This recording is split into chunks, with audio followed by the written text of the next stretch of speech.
Hello, আজকে তোমাদের সাথে আমি কতগুলো কথা শেয়ার করি। আমি আমি না ছোটো থেকে একটু টমবয় টাইপেরই ছিলাম। মানে যখন আমার স্মৃতিতে আছে, যখন আমাদের বাড়ি জয়েন্ট ফ্যামিলি ছিল, মানে মা হয়তো রুটি করেছে, গরম চাটু রেখে এসছে, আমি তার মধ্যে হাত দিয়ে হাত পুড়িয়ে ফেললাম। তারপরে পুজোর সময় মা জামা কাপড় পরিয়ে দিয়েছে, নাচতে নাচতে বেরিয়ে গিয়ে সাইকেলের রাস্তায় অ্যাক্সিডেন্ট করলাম। এই যে আমার স্পিচ। এবারে এখানে তখন আমার শিলিগুড়ির দাদা বাড়ি মানে এসেছিলো, বাড়িতে ছিল। তখন কী করেছে, ওই কামারহাটি হসপিটাল নিয়ে গিয়ে স্টিচ দিয়ে দিয়েছে। এবার আমার মাকে না জানিয়ে দিয়েছে। আমার মা ভাবছে যা আমার মেয়ের মুখে দাগ পড়ে গেল। আমার মা বলেছে কেন ওকে স্টিচ দিলে? হ্যাঁ, তো আমার এখানে দেখো একটা দাগ আছে সাইকেলের পায়ে, মানে মামার বাড়িতে হয়েছিল কিনা আমার ঠিক এটা খেয়াল নেই। সাইকেলের ওই স্পোকের মধ্যে পা আমার ঢুকে গেছিলো, পায়ে দাগ আছে। বটিতে এরম সোজা বটিতে পা ঢুকে গেল, সেই কাটা দাগ আছে। মানে আমি ছোটো থেকে এরকমই ছিলাম। তো আমার খুব ইচ্ছা ছিল, অনিমেষ যখন 4 চাকা কিনেছিল, আমি অনেক চেষ্টা করেছিলাম শিখতে যাব, কিছুতেই আমাকে শিখতে দেয়নি। তো তারপরে তোমার আমার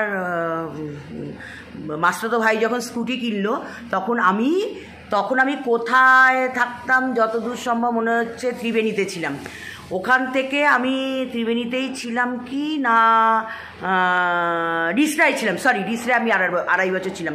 ওখান থেকে গঙ্গা পেরিয়ে, তখন ওরা মেয়ে মাস্টারতো ভাই তো বসিরহাটে থাকে, ওর মেয়ে সেন্ট জেভিয়ার্সে পড়তো বলে সেই বছর ওরা সেন্ট জেভিয়ার্সের কাছেই ঘর ভাড়া করে থাকতো। তখন স্কুটি কিনেছিল, আর আমি ওপার থেকে এপারে আসতাম শিখতে। তারপর না অনিমেষ বলছে না বাবা, তারপর দেখলাম না মানে যেহেতু আগে আমার স্কুটি কিনবো, আমি ঠিক আছে আমি স্কুটি কিনবো, তাহলে আমি দেখে নিই যদি পারি। তাহলে দেখলাম না, আমি তো সাইকেল চালাতে জানি না, বা আমার ব্যালেন্স নেই। আমি দেখলাম যে আমি পারবো না, কারণ আমি একটুখানি মানে বেশ কয়েক বছর একটু মোটা বলবো না, স্বাস্থ্যবতী হয়ে গেছি। তো সেই জন্য অনিমেষ বলল পাটা যাবে, কিন্তু সেই পাটাই গেল। তো এখনও আমি চাই গাড়ি চালানো শিখতে, কিন্তু অনিমেষ তো শিখতে দিচ্ছে না, বলছে সুখে থাকতে কি ভূতে কি লয়। তো সেরকমই এখন মানে আমার দুরকম প্রশ্ন জাগে। তার আগে বলি, আমি যখন শ্বশুরবাড়িতে বিয়ের পর 3 বছর তো শ্বশুরবাড়ি ছিলাম। তারপরে অনিমেষ চাকরির সূত্রে প্রথম বজবজ চিবিয়েটে জয়েন করলো। তো বাড়ি থেকে বেরিয়েছি, বাবা বাঁধা গরু ছাড়া পেলে যা হয়, দুনিয়ার হাতের কাজ শিখতে আসতাম। কোথায় সল্টলেক, কোথায় বেলগড়িয়া, কোথায় সোদপুর। সকালবেলা রান্না টান্না করে বেরিয়ে আসতাম, শিখে রাত্রিবেলা অত দূর বজবজে রাত্রিরে কী করে ফিরবো, মার কাছে সোদপুরে থাকতাম। ভোরের ট্রেনে, বজবজ লোকালে ভোরের ট্রেনে আবার বাড়ি গিয়ে রান্না করতাম। মানে একটা দিন কাটিয়েছি, মানে সারাদিন কাজ, মানে বাড়ি থেকে ছাড়া পেয়েছি, কি না কি করব, শখের জিনিস সব পূরণ করব, এরকম ব্যাপারটা ছিল। তা প্রথম বাজার, মানে আমি এখন বাজারে আলু কত কি পটল কত বলতে পারবো না। তো তখন বাজার যাব, আমার হাতে পয়সা দাও, আমি বাজার করব। তো তখন বজবজে আমরা যে দিকটা ছিলাম ওখানে কাছেই বাজার ছিল। তো বাজারে যেতাম, পয়সা কিছু ফেলে আসতাম, কিছু পয়সা বেশি দিয়ে আসতাম। তখন অনিমেষ বলতো তোমাকে দেখলেই বাজারওয়ালা বুঝে যায় যে একটা মুরগি এসে গেছে। কোথায় মানুষকে বলবে, ঠিক আছে ঠেকতে তো মানুষ শেখে, ভুল করতেই শেখে। ওরা দিনের পর দিন বলতো দেখে আমি যে দুধ তোর আর করবোই না যা।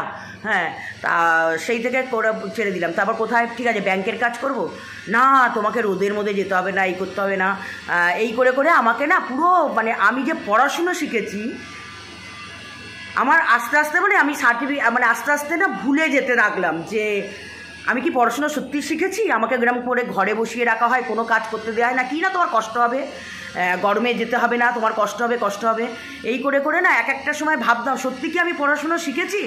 হ্যাঁ, আমার থেকে যারা কম পড়াশুনো তারা দিব্যি ব্যাংকের কাজ করছে, করছে, আর আমি কিছু করতে পারি না। তো এরকম আমার একটা বন্ধু এরকম শেখাতে বলে না, বুঝতে পারতাম অনিমেষের খুব রাগ হতো। বাইরের জিনিস মানে ও চায় ঘরে বসে থাকবে। এখন দুটো জিনিস হতে পারে অনিমেষ, আমি জানি না, আজও বুঝতে পারি না। অনিমেষের মধ্যে এক হতে পারে, ঠিক আছে আমার বউ ঘরে বসে থাকুক, বাইরে রোদে যাবে না, করবে না, ঘরে থাকুক। আর একটা জিনিস হতে পারে, বউ বেশি শিখে গেলে আমার মাথার উপর দিয়ে যদি বেরিয়ে যায়, তার আগে আমাকে বউকে কন্ট্রোল করতে হবে। পুরুষ মানুষের মধ্যে এই দুটো জিনিস হতে পারে। আমি আজও জানি না আমার বরের মধ্যে কোনটা আছে, কিন্তু আবার এদিকে আমার বড় ভাসুর কিন্তু আমাকে ভীষণভাবে, বড়দা ভীষণভাবে আমাকে এনকারেজ করে। এই যে ব্লগগুলো ছোটো ছোটো করে শিখি, কথা শিখি কী করে বলতে হয়।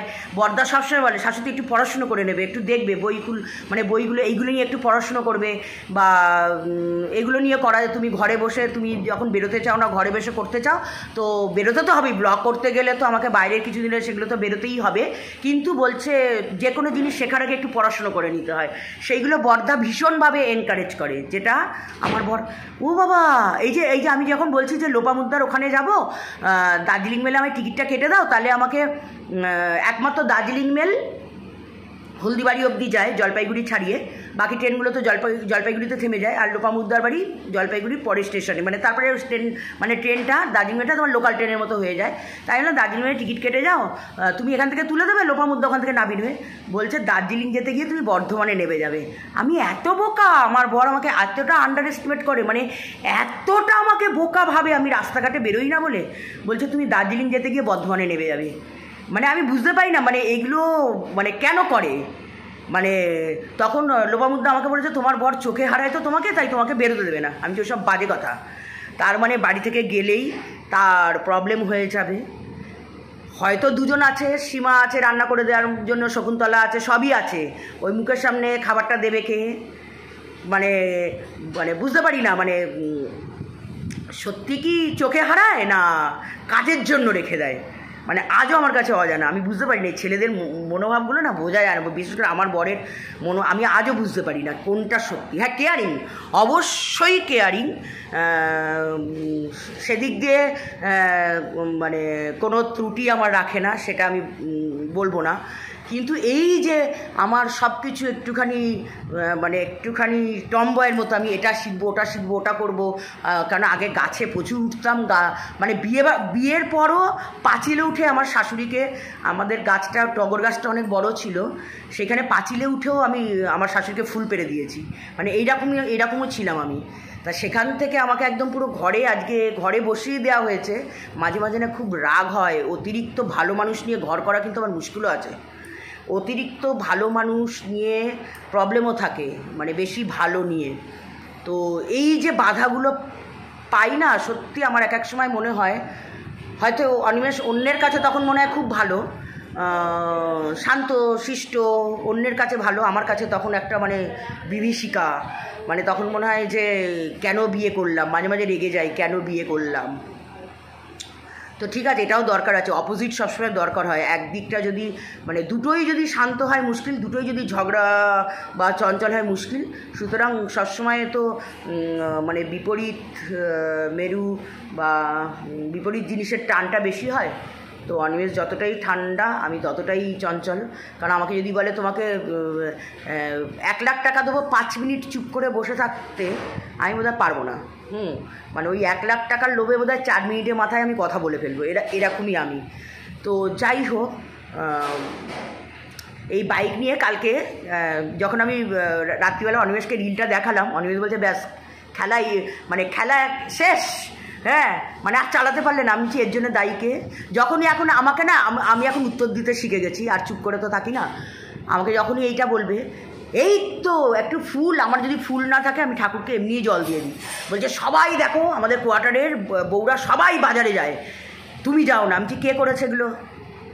কিছু আনতে, না না না আমি যাবো, তোমায় যেতে হবে না, আমি যাবো। হ্যাঁ, কে এইগুলোকে আমাকে কে ঘরে বসিয়ে রেখেছে? যখনই এগুলো বলি তখন চুপ হয়ে যায়।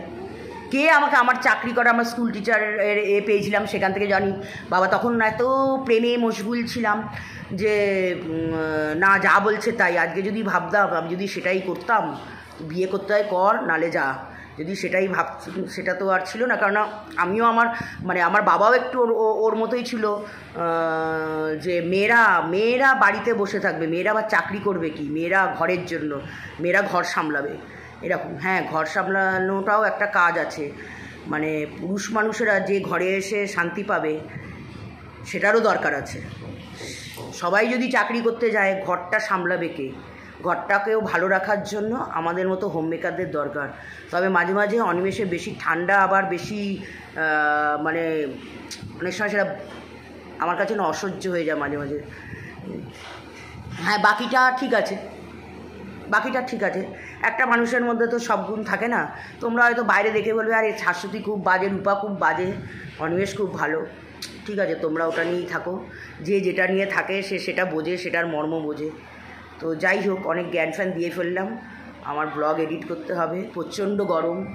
এসিটা ওরা কাজ করছে বলে এসিটা চালাতে পারছি না। রান্নাও আমাকে একটুখানি দেখছি। সীমার এখন আবার বিসিফট, আজকে থেকে সকালে এলো। কালকে 1 মে, কালকে নেমন্তন্ন আছে একটা, ভাগ্যিস বিকেলে। তো ভাবছিলাম সকালে গরমের মধ্যে যাব, পরে জানলাম সেটা বিকেলেই নেমন্তন্ন, তো বিকেলেই যাব।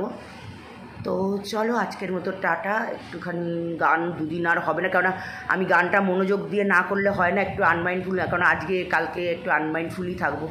সেই জন্য, বা পরশু বৃহস্পতিবার অবধি আমার গান টান হবে না, রুমেও যেতে পারবো না।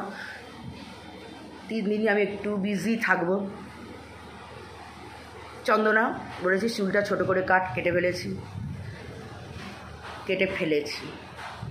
প্রথম কথা হচ্ছে, শোনো, চুলটা কেটেছি, প্রচণ্ড আমার গরম সেই জন্য। আর দ্বিতীয় হচ্ছে, আমি কালার করি, আমার বরের কালার, আমার বর বলে তোমার এত কালার লাগে, এত লাগে, সেই জন্য আমার বরের কালার খরচা বাঁচিয়ে দেওয়ার জন্য চুলটাকে কেটে ফেলেছি। তাহলে কম কালার লাগবে, আমার বরের পয়সা বেঁচে যাবে। তো চলো আজ অবধি, আজকে এই অবধি, টাটা।